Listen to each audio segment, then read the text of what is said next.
Donc bonjour et bienvenue sur cette chaîne YouTube des Queutards. Donc je suis Max et je vous présente Zelos, le sniper de l'équipe qui va aujourd'hui nous faire la présentation de sa réplique, qui est donc le FN SPR à 5ème de Cybergun. Très bien. Donc pour parler de la réplique d'Airsoft, on va commencer déjà par parler de l'arme d'origine. Donc un aparté RS vite fait. Donc le FN SPR, donc, qui est fabriqué par la Fabrique Nationale Belge, donc FN Herstal.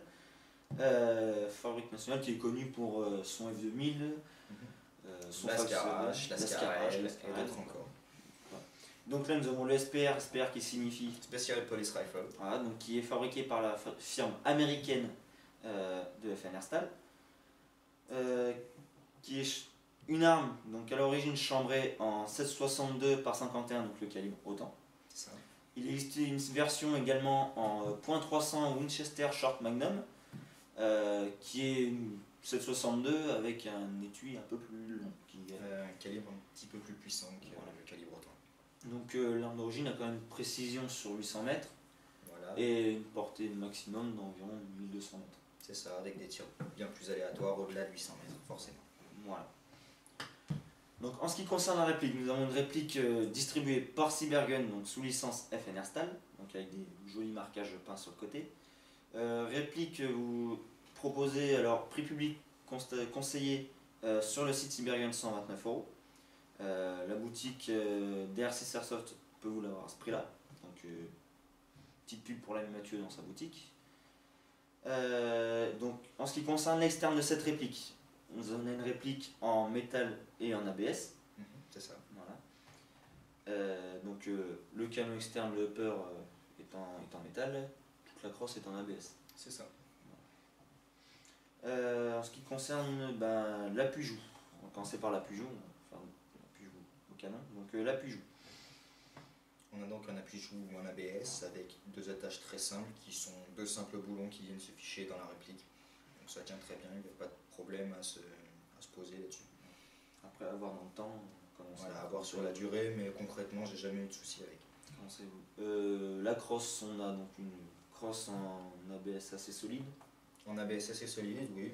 Aucun jeu notable dans la crosse, on sent qu'elle est bien solide, rigide. On a aussi droit à des grips au niveau de la poignée principale et de tout le garde-main avant. Donc ça permet quand même une meilleure prise en main, c'est assez confortable en partie. On a aussi droit à deux attaches simples d'origine, donc un qui est ici à l'arrière de la réplique et l'autre qui est à la place du bipied à l'avant. Donc l'attachante est dû l'enlever pour mettre le bipied. C'est ça, voilà. Ni plus ni moins. Et nous avons donc aussi le silencieux qui n'était pas fourni dans la boîte. Pas du tout, voilà. Il est à acheter à part, avec l'adaptateur silencieux aussi malheureusement, qui est assez difficilement trouvable. J'ai eu de la chance de le trouver en France métropolitaine pour une quinzaine d'euros. C'est quand même pas donné, mais c'est le prix moyen pour un adaptateur silencieux. C'est vrai que ça fait cher le bout de vis. C'est du pas horaire ou anti-horaire?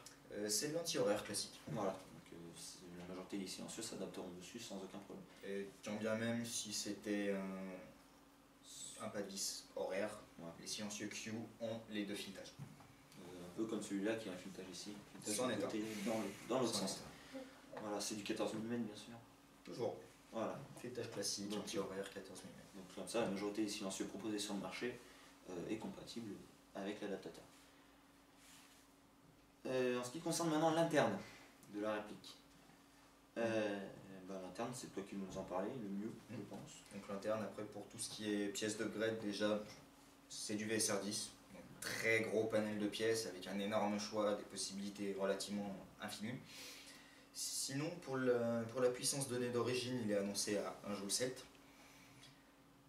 Pour une portée approximative de 50 mètres, mais c'est vrai que c'est quand même plus de la chance de toucher à 50 mètres avec cette réplique d'origine. C'est juste vendeur quoi, c'est à 50 voilà. mètres. C'est comme annoncé certains PA qui ont une portée effective de 45 ou 50 mètres. Voilà. C'est du marketing. De la vente quoi. Voilà. En avantage, qu'est-ce que tu mettrais en premier en avantage? L'avantage principal pour moi de cette réplique, ça reste tout de même son originalité. C'est une réplique qu'on voit très très rarement sur les terrains, étant donné qu'elle est relativement récente, elle est moins d'un an. Et comme autre avantage aussi, on a la maniabilité de la réplique, c'est-à-dire que c'est une réplique d'origine qui est relativement courte, elle fait seulement 1 mètre, quelques centimètres près, qui est légère et au niveau du réarmement très très souple, donc vraiment facile à prendre en main. Ensuite, en avantage, on peut rajouter aussi la présence des 2 attaches sangles pour ceux qui ont besoin d'une sangle. Personnellement, ce n'est pas le cas. Non. On a aussi l'appui-joue réglable, qui est un plus notable. Voilà. Donc l'appui-joue, il tient bien. C'est ça, pas de problème. aucun souci dessus. Les chargeurs, voilà. Chargeur 30 coups, honnêtement, pour un sniper, vous en avez 2 qui sont pas bien chers. C'est ça. Vous avez de quoi faire une bonne partie et taper des bons shoots. Hein. Avec une réplique bien précise et bien réglée, 30 coups c'est largement suffisant.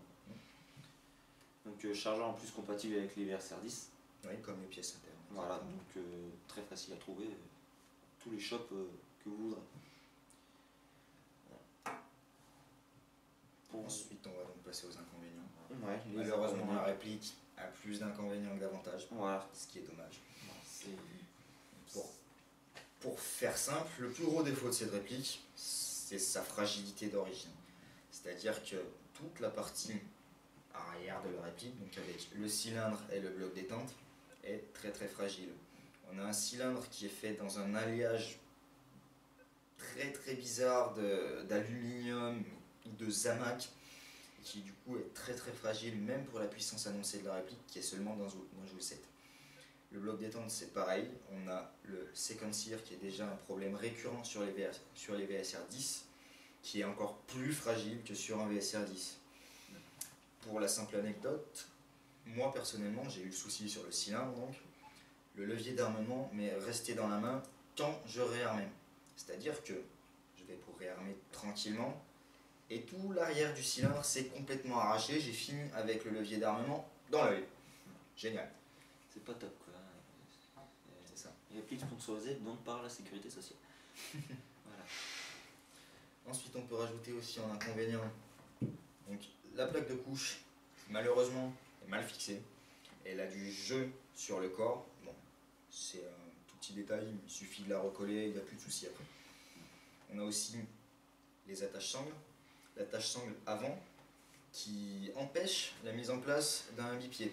Du coup, moi personnellement, je l'ai retiré pour mettre un bipied à la place. Donc ou vous avez une sangle ou vous avez un bipied, mais vous n'avez pas les deux.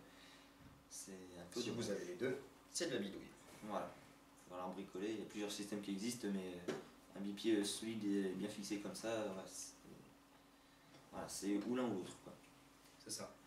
Un inconvénient aussi, oui, les marquages blancs, franchement, ça peut alors emmerder les puristes. Bon, t'es pas puriste quoi. Personnellement non, en soi le marquage me dérange pas plus que ça, étant donné que la réplique a été complètement repeinte. Voilà. Donc c'est vrai que les marquages, j'y attache pas plus d'importance que ça. Mais pour quelqu'un qui veut repeindre sa réplique et qui attache un peu d'importance au marquage, les marquages gravés seront été plus jolis. C'est sûr. Petit FNR style, à ce niveau-là ou sur la crosse, voilà. C'est pas de refus. Voilà, et enfin, comme dernier inconvénient, si on peut dire dernier inconvénient, le rail Picatinny d'origine pour le montage des lunettes. C'est un rail qui est cheap, il faut le dire, avec des barres les barres du rail qui ne sont pas complètes, et du coup lorsqu'on monte les anneaux de montage dessus, malheureusement ces anneaux bougent. C'est-à-dire qu'on va avoir des décalages sur la gauche, sur la droite, et même une légère hausse, ce qui fait que sur la précision ça affecte énormément et on a l'impression d'avoir des tirs très irréguliers alors que ce n'est pas le cas. Voilà, donc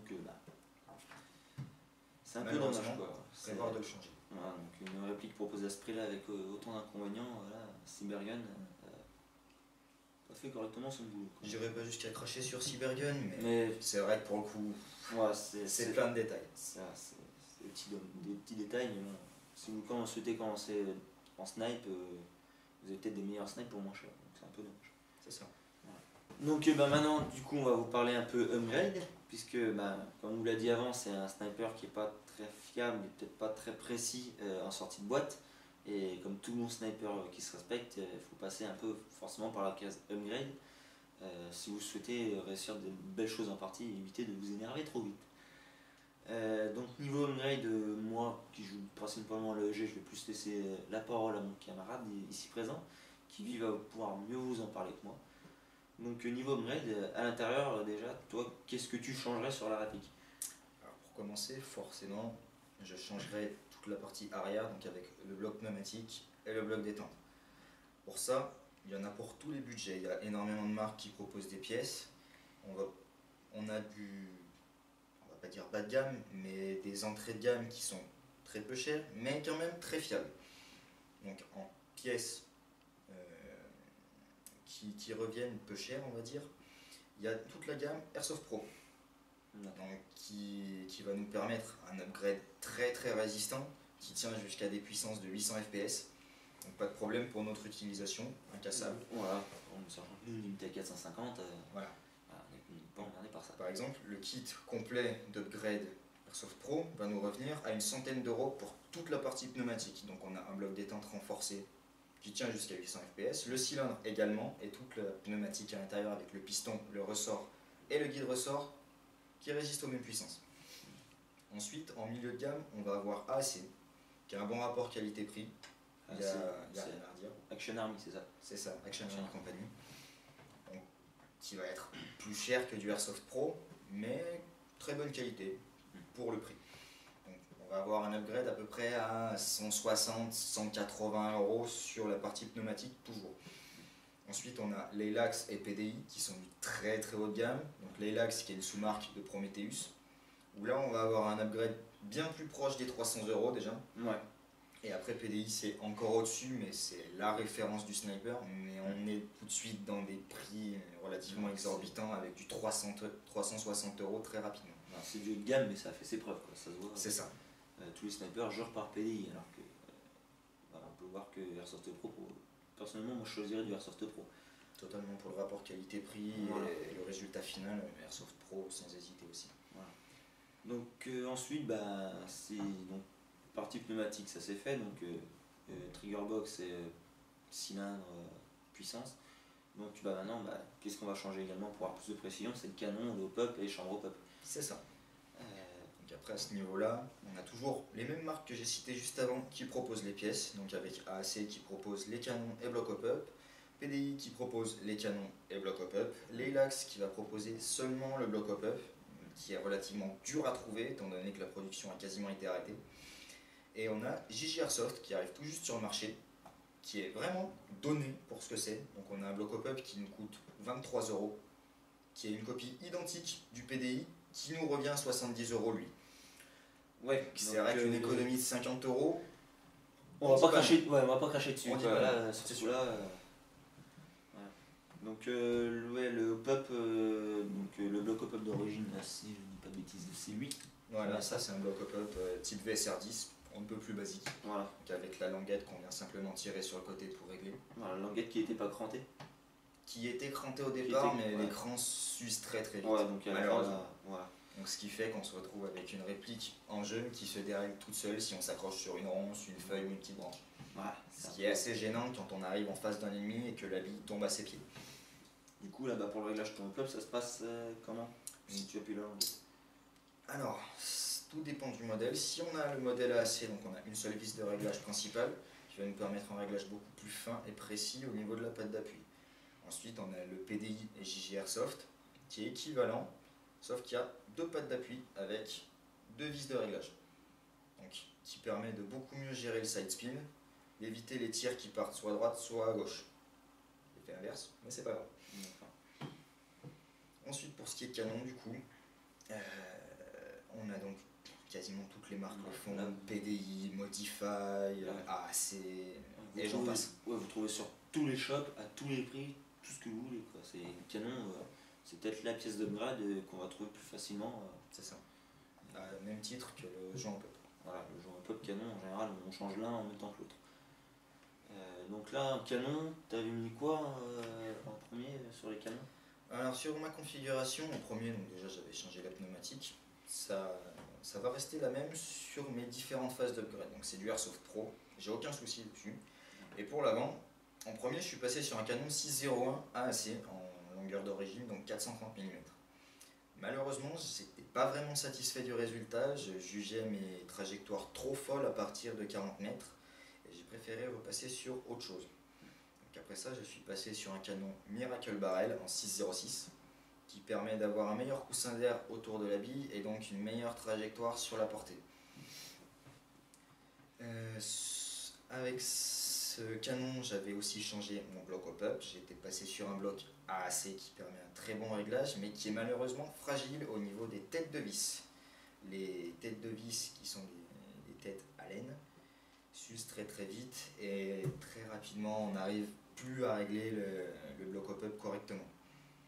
Suite à quoi, je suis repassé sur le bloc JRsoft, donc la copie du PDI exact, avec joint d'AEG.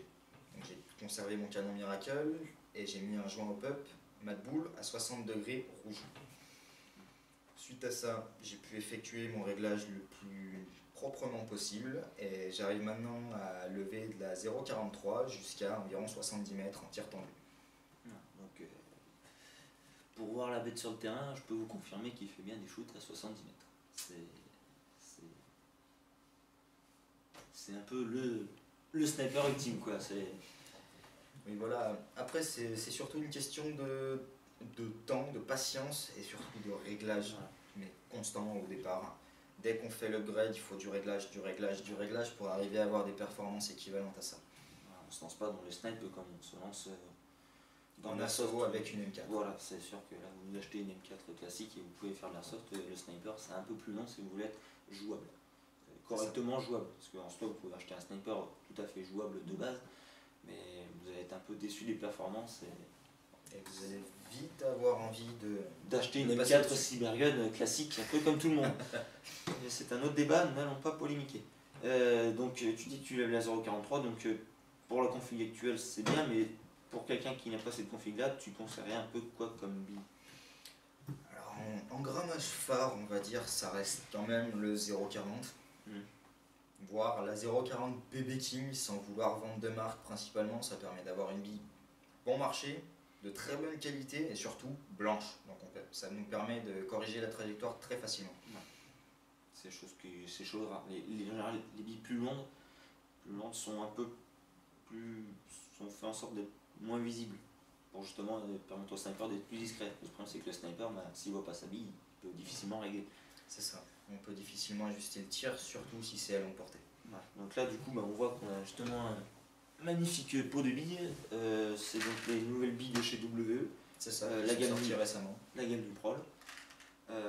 Qui d'ailleurs brille par ses nouveaux gaz, le 2.0, 3.0, 4.0 qui permet de jouer à des températures qui sont très basses, que ce soit en GBB ou en GBBR. Donc là ils ont sorti une marque de billes. Ouais, ils ont sorti une nouvelle gamme de billes complète avec une couleur différente pour chaque grammage.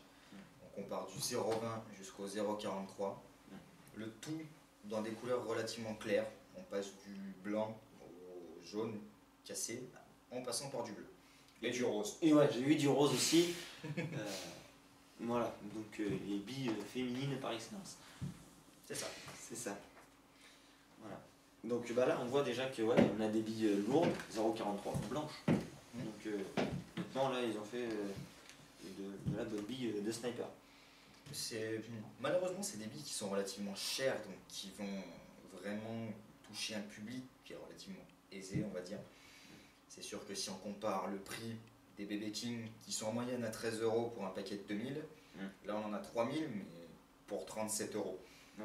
Le prix est quand même conséquent, c'est un investissement mais quand la qualité est aussi bonne derrière, je veux bien faire l'investissement.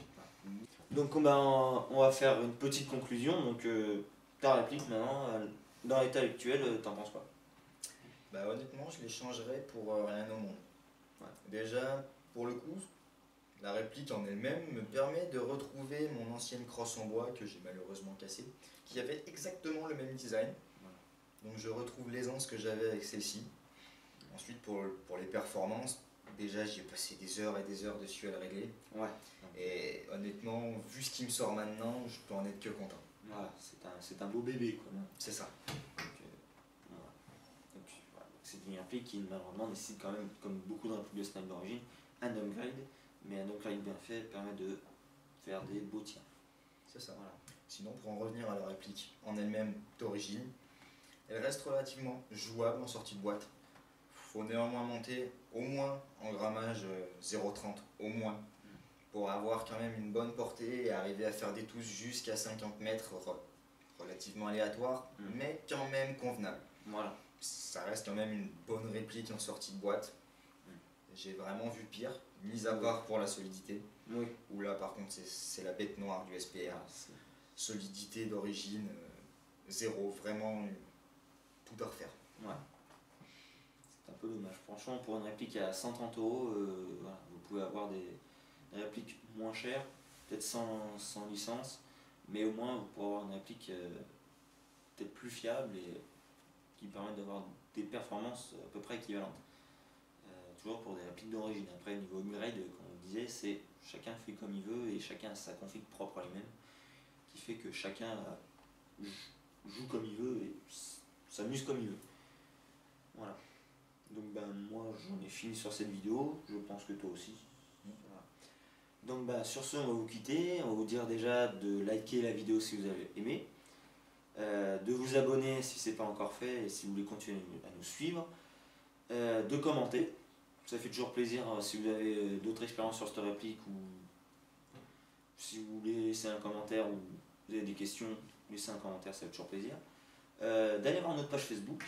Oui, qu'on mettra en lien dans la description en dessous. Voilà, donc une page Facebook où on publie régulièrement des photos de nos parties, vous pouvez nous rejoindre, venir essayer avec nous sans problème. On joue à peu près pratiquement tous les dimanches. C'est ça. Donc nous sommes ouverts aux inscriptions un peu tout le temps, quoi, j'ai envie de dire. Et moi sur ce, je vais vous dire à la prochaine sur le terrain et je vais te laisser le mot de la fin. Le mot de la fin, caca. Caca.